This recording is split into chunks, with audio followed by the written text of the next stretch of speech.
Tarleton's growth, I have sort of wallowed in that. I really, really like that. My department, of course, when I taught English, it was in the building where they are now. And then over the years, the communication department broke away, and we were housed in the Fine Arts building, which was delightful. Then activities always in the Fine Arts building. And some of my very best friends were faculty of art, faculty of music, faculty of things that were not a liberal, well, they're liberal art, they're fine art. And so we were really housed in that building, but it was very nice to do that. And then when they added on to the humanities building,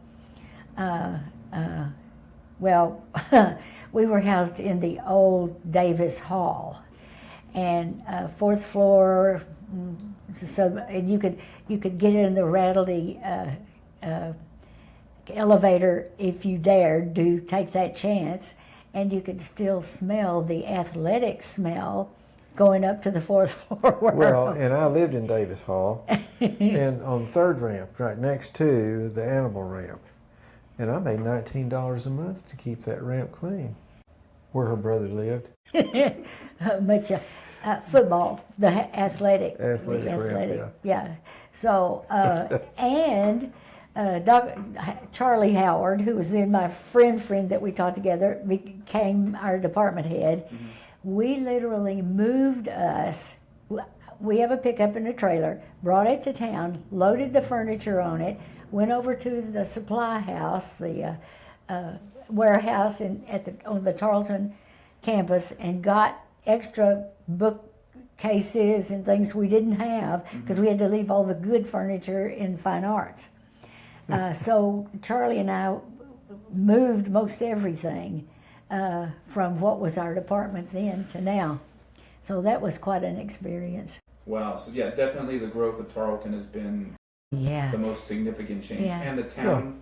Yeah, and of course my experience with Tarleton goes back to 1964 when I started. Professors that I had, people who were my mentors that I'd go in and sit and visit with, just like this, people like Dick Smith, Aaron Grant, Vince Fehrenbach, Suki. Well, in my experience, my experience also were Dr. Martin, Dr. Christopher, and oh gosh. In fact, my wedding party, so to speak, was English professor that I'd had, and we were friends.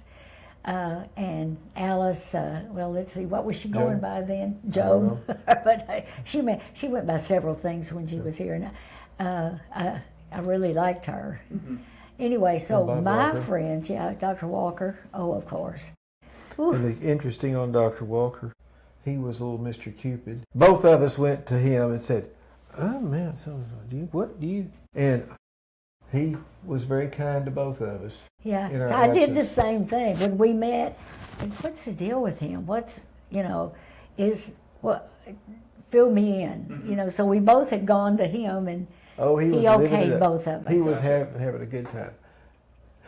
Well, you mentioned that you'd had a son that was older, and then y'all had children together.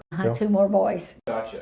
So when the families combined, what were the traditions that maybe you brought over from your side of the family, right? Your paternal, your mom and your dad, and then David. What were the traditions that you brought from your side of the family and then combined into the Kincannon family? Big thing for partying was Christmas. I brought Christmas. I don't know how his family. His mother was dead, and I only knew his step-grandmother. So I knew only what my family did. And Christmas was a huge deal, so I continued to do that. Birthdays were a huge deal. Quite frankly, David didn't know still doesn't know how to play and vacation and have fun, because all his family did, they only worked. They worked all the time, and he still does that. So I have to really fight for, let's go relax, let's go camping and sleep 2 days, because my dad played and laughed, and my mother was fun, and we did picnics, and all his family only worked.